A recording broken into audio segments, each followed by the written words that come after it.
Okay, good morning, students. So I hope everyone is fine, right? We are going to start with a new chapter that is drainage.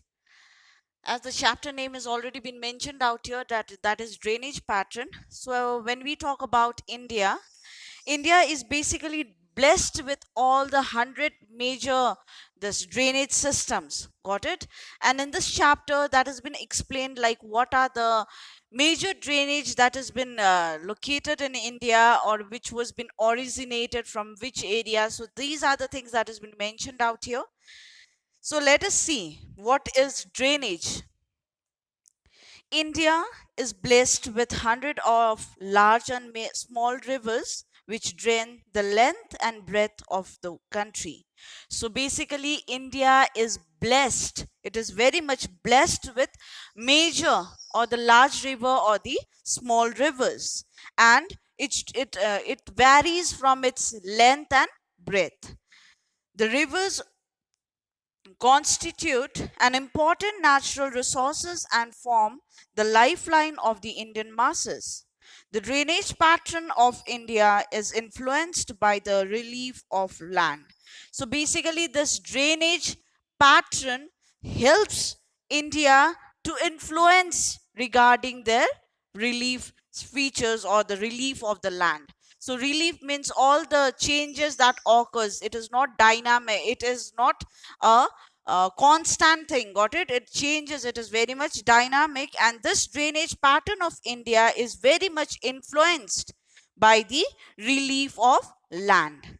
So evolution of this Indian river system. So let us see how this river system has been originated or from where this evolution has been taken place.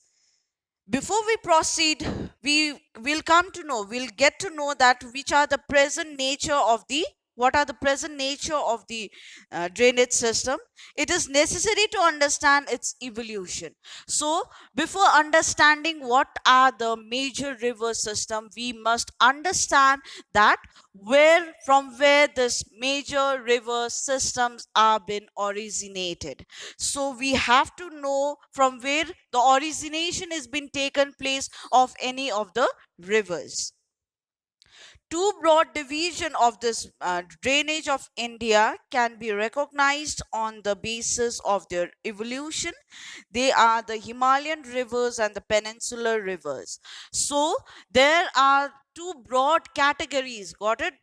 This river has been divided into two major categories. Got it? That is Himalayan river system and the peninsular river system. So from this Himalayan river system, which are the rivers that lies in the Himalayan river system? Got it? And which are the river system that lies under this peninsular river system? We'll get to know. The Himalayan rivers, the major rivers of the Himalayas, the Ganga, the Indus, the Ganga, and the Brahmaputra.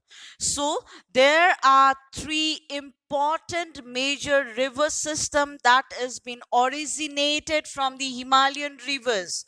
Got it? From the Himalayan rivers, there are three major rivers that has been originated. That is the Indus, the Ganga, and the Brahmaputra originate in the southern slope of the Tibetan highlands. So this three got it, this three major rivers is been originated from the this Tibetan highlands. They first flow parallel to the mountains and then take a sudden bend towards the south, cutting deep gorge in the Himalayan ranges. The gorges of the Indus, Satluj, Kosi, Brahmaputra clearly indicates that these river exists even before the Himalayan ranges were formed. So you can see that before the Himalayan ranges were been formed, got it? Before the Himalayan ranges was been formed, from that period of time only this rivers, this major rivers have been identified. It has been there was a certain sign or the evidence that this river was already there on the earth's surface before before the formation of the Himalayan ranges were being taken place. So in this Himalayan river system, which in this Himalayan river system, there are certain Himalayan rivers that has been located. But like, let us know what is Himalayan rivers and what is peninsular rivers. As I've already mentioned, that Himalayan rivers has been originated. Got it? They have been originated, given a rise to a major rivers, that is Indus, Ganga, and the Brahmaputra. Got it? These were the three major rivers that was been originated from the Himalayan rivers. Understood? So next comes the peninsular rivers. The broad the broad, graded, and shallow valleys of the Peninsula River indicates that these rivers exist much before the Himalayan ranges came into being. These rivers have acquired maturity to do mostly lateral cutting instead of vertical cutting. Most of the river flows from west to east, with notable exceptions of Narmada and Tapi. These two rivers flow in trough which has not been formed by them. The Western Ghat used to form the original watershed, but due to submergence in the western flank of the peninsular blocks, the this peninsular rivers, got it, this peninsular rivers are said to be uh, the broad and the shallow valleys. The broad and the shallow valleys of the peninsular rivers indicates that the river exists on this peninsular areas also, or the peninsular this formations also. But like, most of the rivers which has been originated from this peninsula is like they are very much matured. Got it? They have got that maturity. Got it? And and mostly the most of the rivers in this peninsula rivers, most of the rivers that is originated from this peninsular rivers are basically, what kind of cuttings it gives? It gives lateral cuttings instead of vertical cuttings. And except two major rivers, that is Narmada and Tapi, most of the rivers are basically located from this peninsula, originated from this peninsula rivers. Now let us see what are the drainage systems of India. On the basis of origin, two broad categories, that is the Himalayan rivers and the peninsular rivers. Okay, now we are going to see that which are the rivers that comes under the Himalayan rivers, or which are the rivers that comes under the peninsular rivers. When we talk about Himalayan river system, the rivers originating from the Himalayas consist of the following three systems, that is the Indus drainage system, the Ganga drainage system, and the Brahmaputra drainage system. Now let us see what is this Indus drainage system is all about. This system comprises of the Indus River and five main tributaries of the Jhelum, the Ravi, the Beas, and the Satluj. So these are the major tributaries. It plays an important role in the formation of this Indus River. The Indus rises in Tibet at an altitude of 5,180 meters near Mansarovar Lake. They flows west and northwestwards and enter Indian territory in Jammu and Kashmir. So this Indus was been taken rise in the Tibet, got it, with an altitude of about 5,180 meters, and it is very much near to the Mansarovar Lake. It flows through Ladakh, finally emerge out of the hills The Indus flows southwestward across Pakistan to reach the Arabian Sea east. So this after this formation, after this Indus river system was been originated, what it does, it flows through Ladakh. It flows towards the Ladakh, and finally it merges in the hilly areas, and later on it flows towards the Pakistan also. Got it? This Indus River system flows towards the Pakistan, and finally it gets reached on the where it reaches on the Arabian Sea. Got it? It reaches on its Arabian Sea. And when we talk about the length of this Indus River, it is basically 2,880 kilometers. Got it? The total length of this river Indus is about 2,880 kilometers, and Indus is considered as one of the largest river in the world. So Indus is also considered to be one of the largest river in the world. Got it? In the entire world, this Indus is said to be as one of the important and largest river. Second comes the Jhelum. Jhelum is basically the tributaries. Got it? It is basically the main tributaries of this Indus River. The Jhelum, it rises in the spring of Verim, situated in the southeastern part of the Vellum of Kashmir. It flows northwards from its courses and further down southwestwards until it enters Agraj out by its river in the Pir Panjal range. So basically, Jhelum it was situated in the southwestern part. Got it? It was situated in the southwestern part of Kashmir, and it flows towards the northwards also. And finally, where it enters, it gets entered in the Pir Panjal range. Second comes the Chenab. Got it? The Chenab of Jammu and Kashmir state is known as the Chandrabanga in Himachal Pradesh. Got it? So this Chenab has different names. It has been recognized with the different names.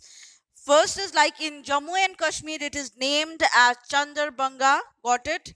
In this Himachal Pradesh, it is named as the Chandrabanga. And this Chandrabanga flows towards the northwest part and runs parallel to the Pir Panjal range in some distance. So till some distance, got it? This Chenab goes parallel. It flows parallel with the Pir Panjal range. Got it? To some distance, this Chenab flows parallel towards this Pir Panjal range. So another main tributaries is like Ravi. The source of this river lies near the Rohtang Pass. It flows in the northwest from its place of origin and drains the area lying between the southeastern part of the Pir Panjal and Damodar range. So this Ravi River, got it? This Ravi River, it lies in the where it lies. It lies near the Rohtang Pass. Got it? It lies in the Rohtang Pass, and it flows in the northwest areas. Got it? It flows in the northwest areas, and it lies between the southwestern part of Pir Panjal range. It basically lies.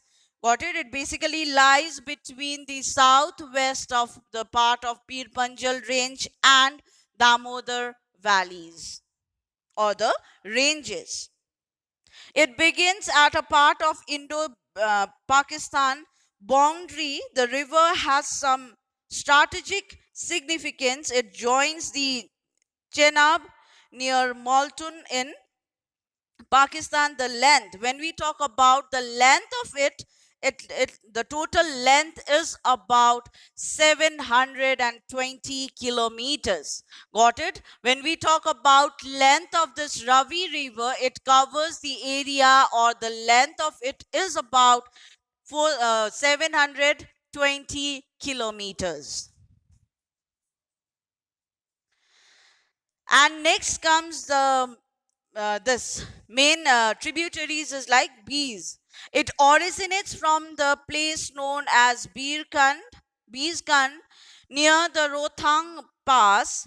In its early stage, it runs from north to south past Manali and Kullu, where its valleys is popularly known as Kullu Valleys. So this Bees, got it? It is basically, it was originated from the place known as Beeskan, near the Rothang Pass, got it? And it flows from north to south, got it? It flows from north to south, covering the area of Manali and Kullu, and where this valley is popularly known as the Kullu Valley. So this Bees has made a popular valley that is known as Kullu Valleys. So last main tributaries of this Indus River is the Satluj. It originates from Rakhas lake, which is situated in an altitude of 4,630 meters in Tibet. This lake is connected with Mansarovar Lake by a stream. It flows north southwards and enter Himachal Pradesh as a Shipkila Pass. Further down, it flows southwards. So Satluj, when we talk about the Satluj River, it was first originated from Rakhas Lake, got it? And when we talk about the altitude of it, it covers the altitude of about 4,630 meters in Tibet, got it? And basically this lake is been connected with Mansarovar Lake by a stream, got it? Stream means it does not give a big river, got it? Streams are basically the small length, or the quantity of the water that flows from these streams are very less. Now let us talk about the this Ganga drainage system.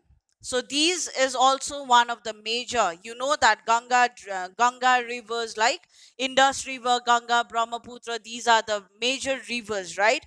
So let us see what has been included in the Ganga drainage system. This river system includes the Ganga and its tributaries like Yamuna, Gangotri, the Gangara, and the other major, the Kosi, etc. These are the tributaries of this Ganga drainage systems. So when we talk about Ganga, got it? When we talk about Ganga River, the Ganga rises from Gorwal Himalayas in Uttaranchal in an altitude of 6,600 meters. The river acquires its name after its main streams. So head streams, when we talk about Ganga, Ganga is said to be one of the important major river systems. Got it? And this river has an altitude of 6,600 meters. When we talk about the altitude of this river, it covers of about, the altitude is of about 6,600 meters, and it flows from westwards. It flows from the west southwestwards, understood? And when we talk about the total length, of this Ganga river is about 2,525 kilometers. So when we talk about this, let us see what are the main tributaries of this river. That is the Yamuna River. It is the right bank tributary of the Ganga. It is one of the right bank tributary of Ganga. It takes its rise at the Gangotri Glacier at 3,965 meters. After cutting a deep gorge across the lesser Himalayas, it flows downwards and southwest and enter the Ganga plain near this Ganga plains, and it flows in the, and later on in south areas it flows to the Agra. Got it? So these are the different places from where this Yamuna flows.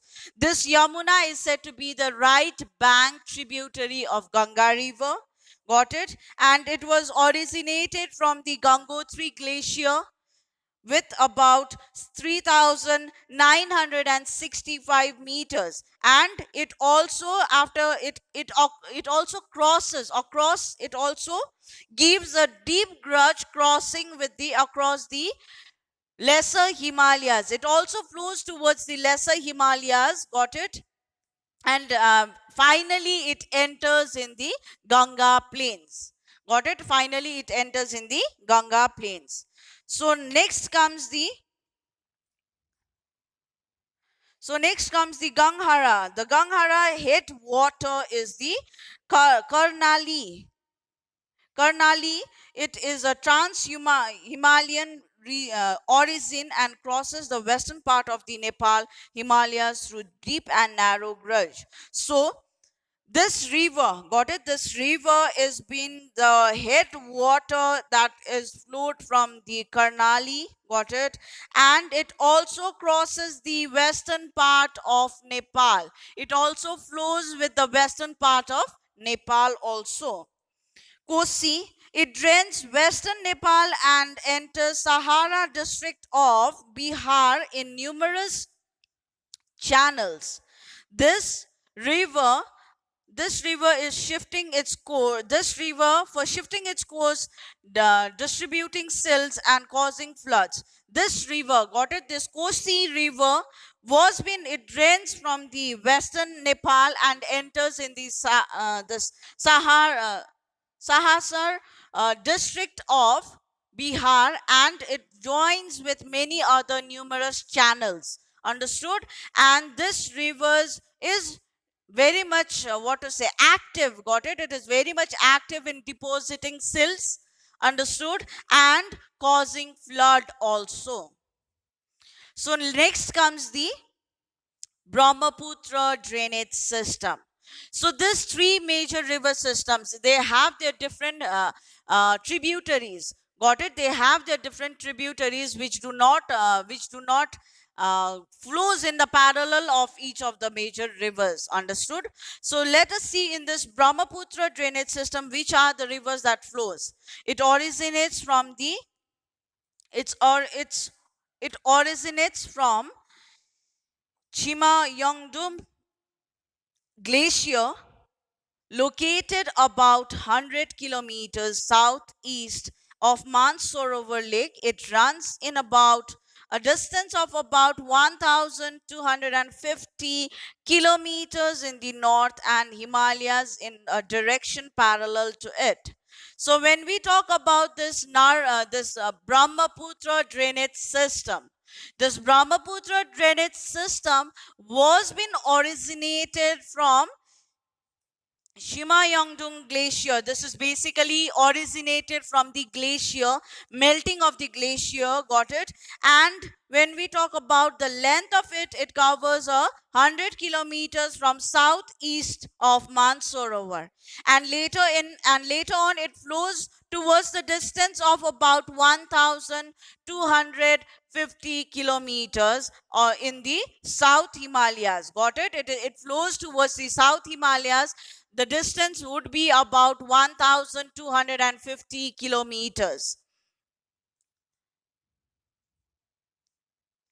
Okay, it is also known as the Sangpo in Tibet. So this Brahmaputra river, got it? This Brahmaputra drainage system is also known as, it is also given another name. What is it name as? Sangpo in Tibet. Got it? In Tibet, it is also known as the Sangpo. It it takes a southwards turn near Namcha and enter Arunachal Pradesh as the Hang River. So basically this river, this Brahmaputra river, it takes a turn.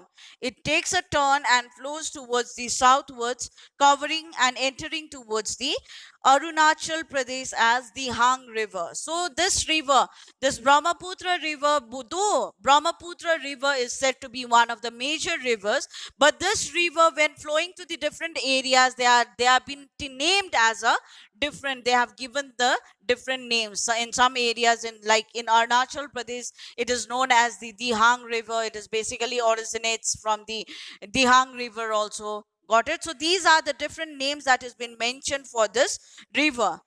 There it joins with Ganga, and later on the flow of this river, then finally it joins with the Ganga river and forms a world's largest delta.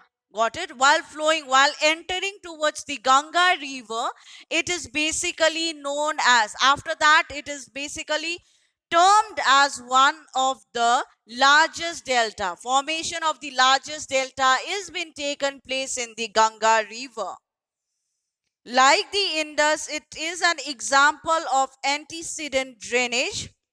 The total length of this is 2,900 kilometers. Got it? 2,900 kilometers is been covered by this Brahmaputra river.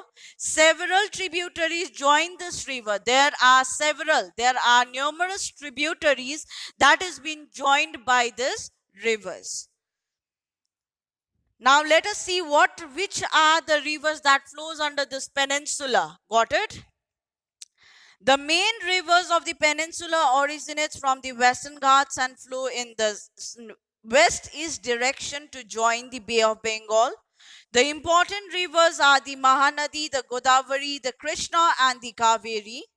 The Narmada and Tapi are two exceptions which flows in rift valleys in east-west direction. Got it? So when we talk about the peninsular rivers originates from the Western Ghats. It basically originates from the Western Ghats and it flows in the direction of west to east direction. Basically, it flows from west to east direction and later on it joins with the Bay of Bengal. So important rivers that lies under this peninsular rivers is like the Mahanadi, the Godavari, the Krishna and the Kaveri. So these are the main rivers that flows from the peninsular rivers. So when we talk about Mahanadi, the Mahanadi has its source in the northern foothills of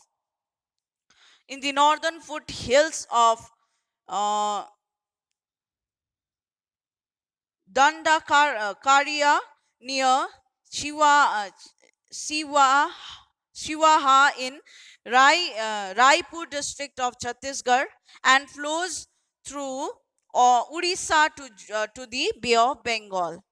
The extension of this basin is about 1,41,600 square kilometer. It is shared by the Chhattisgarh, Madhya Pradesh, Odisha, Bihar and Maharashtra. The total length of this river is 857 kilometers. So when we talk about this Mahanadi, got it? Mahanadi is basically has its source from the northern foothills. Got it? From the northern foothills, this was been originated and later on covering flowing towards Chhattisgarh and Odisha. It joins with the Bay of Bengal and the drainage basin extending it. The extension of this basin is about 1,41,600 square kilometer, and it basically not just covered this Chhattisgarh or Odisha, but some of the other places also it has been covered, like Chhattisgarh, Madhya Pradesh, Odisha, Bihar, Maharashtra. So these are the different places from where this Mahanadi river flows. And when we talk about the total length of this river, it covers the area of about 857 kilometers. Next comes the Gangotri. Next comes the Godavari. The Godavari is the largest and of the peninsular river. Okay, understood. So in this Godavari River is said to be one of the largest river which flows from the peninsular rivers. And it rises in the Nasik district of Maharashtra and joins to the Bay of Bengal in Andhra Pradesh. Its total length is about 1,465 kilometers. The drainage extends over 3,12,812 square kilometer. About 50% of its drainage basin lies in Maharashtra. So this Godavari river is said to be one of the largest river in the peninsular rivers. It rises from the Nasik district of Maharashtra, understood, and later on it joins with the Bay of Bengal in Andhra Pradesh. And the total length, when we talk about the total length of this river, is about 1,465 kilometers, and the extension of this basin is about 3,12,812 square kilometer, and almost 50% of its drainage basin lies in Maharashtra. Almost 50% drainage basin lies in Maharashtra. Next comes the Krishna. The Krishna rises from the spring near Mahabaleshwar. Its total length is about 1400 kilometers. It is shared with Maharashtra, Karnataka, and Andhra Pradesh. So this Krishna River, got it? This Krishna River has its length is about 1,400 kilometers covering, and this 1,400 kilometers covers the area of Maharashtra, Karnataka, and Andhra Pradesh.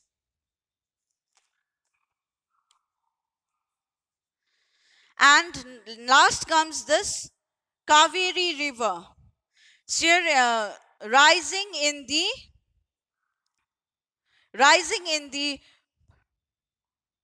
Brahmagiri range of the Western Ghat. The Kaveri flows for 800 kilometers to join the Bay of Bengal. The drainage area of 87,900 square kilometer is shared with Kerala, Karnataka, and Tamil Nadu.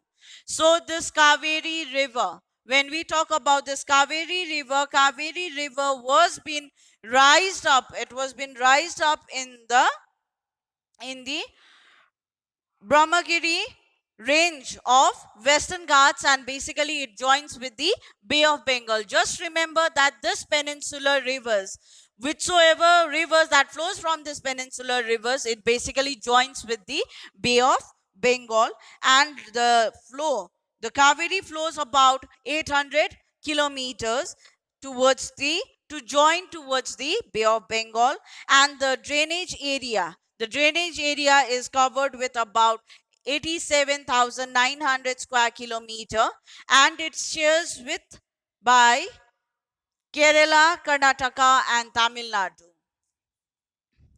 So there are some other rivers that flows, right? And this flowing of the rivers in the Arabian Sea. Let us see the flowing of the rivers in the Arabian Sea.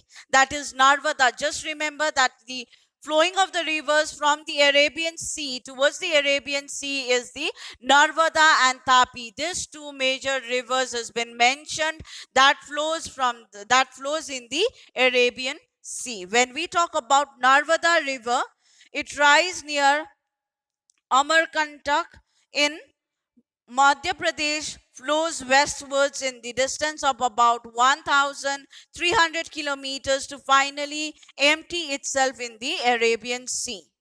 The drainage basin extends from about 98,796 square kilometer and is confined mostly to Madhya Pradesh. So just remember that the river flowing in the Arabian Sea, got it? There are other rivers that flows in the different areas, right?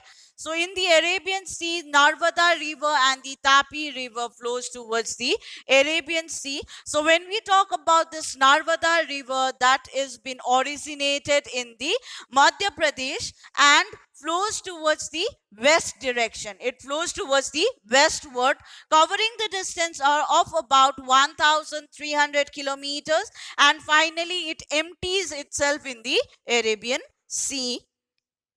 Next comes the Tapi. The Tapi, rising from the Bhutal district of Madhya Pradesh, flows westwards for about 724 kilometers in the trough basin, more or less parallel to the Narmada. It is, however, much smaller both in terms of channel length and catchment areas. The basin area of the Tapi extends from 86 over 80 65,145 square kilometer in Madhya Pradesh, Maharashtra and Gujarat. When we talk about Tapi River is been raised. It has been raised in the Bhutal district of the Madhya Pradesh. Got it? And it flows towards the westward, covering the distance of about 724 kilometers. And it is more or less parallel to the Narmada. And when we talk about its what to say, channel length, got it? They are much smaller in both in the channel length and also in the catchment areas. And when we talk about the extension of the Tapi River, it covers of about 65,145 square kilometer, where covering the areas of Madhya Pradesh, Maharashtra and Gujarat. So here we can see that the differences of the Himalayan and the peninsular river system is been mentioned. So let us see what can be the differences of the Himalayan rivers and the peninsular river system. Himalayan river system, most of the longest river belong to the Himalayan river system. Peninsular rivers are not as long as the Himalayan rivers. So basically, when we talk about this Himalayan river system, most of the longest river, just remember that most of the longest river are basically originated from, it belongs to this Himalayan river system, and small length or the small this area covering belongs to the peninsular river system. Himalayan river system, the catchment area and the basin of this Himalayan river system are very large. Why? Because as being in the longest length belongs to this Himalayan river system, automatically the catchment area of that Himalayan river system would be in a large area. The peninsular river system, the catchment area and the basin of the peninsula is comparatively smaller in size. So when we talk about peninsular river system, the catchment area of this peninsular river system, the size of it is very small. Third difference is that is the Himalayan rivers are large in number. When we talk about the rivers that is originated from the Himalayas are in large in number, understood? And peninsular rivers are smaller in number. And when we talk about peninsular river system, here the rivers are very small and less in number. The Himalayan river originates from the snow-covered areas and receives water from rainfall as well as snow melt. Therefore, they are perennial rivers. So when we talk about Himalayan rivers, these rivers are basically originated from the glaciers. Got it? Where the cover of the snow is there. And while they just have to, what is the this where characteristics of this Himalayan river system is like it originates from the snow covered areas, and where as well as they cover they also receives a very high rainfall, so that they are said to be as a perennial rivers. And when we talk about peninsular rivers, the peninsular rivers depend entirely upon the rainwater and are called seasonal. So this peninsular rivers, they are totally depend upon the rainwater. So that is why these rivers are said to be a seasonal rivers. The peninsular rivers form deep gorge, and the peninsular rivers in shallow valleys for flows in these shallow valleys. The Himalayan rivers form river meanders and often change its courses. The peninsular rivers flow more or less straight course and do not change its courses. So when we talk about changing of the path of a flowing of the river, basically in Himalayan rivers, though it has been already said that this Himalayan rivers are said to be a longest. So major rivers that has been originated that from this Himalayas are very long in their length. So having been long in their length, what they do is like they can even change their courses. But when we talk about the peninsular rivers, they are very short distance, they do not flow very long distance, so that is why they cannot even form the courses also. These rivers are useful. Himalayan river systems are useful for irrigation and navigations also, because as I've already mentioned, that flowing of the water from the Himalayas is in very large quantity. Got it? That is why their water can also be used as a irrigation or navigation. And when we talk about the peninsular river system, these rivers do not are not much suited for the irrigation and navigation. Next comes the Himalayan river system. These rivers flow across the Youngfold Mountains and are still in a youthful stage. So, Himalayan river system. Himalayans are basically, you know what is Himalayans, right? Himalayans are basically the mountainous areas, covering of the mountainous areas. So, while flowing of the water from this Himalayan river system, what it flows is like it flows across the Youngfold Mountains and are still youthful stages also been experienced till date. And peninsular river system, these rivers have been flowing in one of the oldest plateau of the world and have reached maturity. So plateau, this peninsular river system, while this river system flows in the oldest plateaus, got it? This river system flows in the oldest plateau, and that is why this plateaus are very much, it has reached to the level of the maturity. Himalayan river system, these river represents antecedent drainage, and peninsular rivers, this river represents consequent drainage. The Himalayan river system forms big deltas. The Ganga Brahmaputra delta is the world's largest delta. The peninsular rivers form comparatively small delta. The Narmada and Tapi form those small deltas. So basically in the Himalayan river system, got it? Ganga Brahmaputra delta. Ganga Brahmaputra delta is said to be the world's largest delta. It is said to be the world's largest delta, which has been originated from the Himalayan river system. And when we talk about peninsular river system, it is they form a very comparatively less or the small deltas, which has been originated from the Narmada and the Tapi river. Why? The volume of the water, when we talk about, when we compare the volume of the water of both the Himalayan river system and the peninsular river system, you can see that Himalayan river system flowing water would be in a very large volume.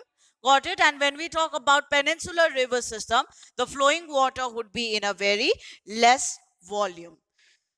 So I hope you have understood with the drainage system, right? Just remember that this drainage system has been divided into two half, got it? Two broad categories, that is Himalayan rivers and the peninsular rivers. And in this Himalayan rivers, major rivers are very much located from this Himalayan rivers. That is the Indus River, the Ganga River, and the Brahmaputra River. And when we talk about this peninsular rivers gives focus towards the Narmada and the Tapi rivers, which are very small stream rivers. And the differences of this peninsular rivers and the Himalayan river systems I've already explained, right? What are the differences that you can find in this peninsular river system and the Himalayan river system? And I hope this chapter have made you clear what is this drainage and what are the different drainage patterns.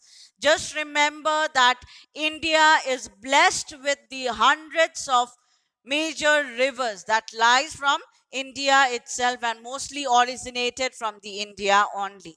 Understood? So later on, that the flowing of the water, got it? It enters towards the Arabian Sea. It enters towards the Bay of Bengal. So these are the different areas, or these are the different major areas where this flowing water gets finally entered. Understood? I hope you have understood with the chapter. Thank you so much and stay safe.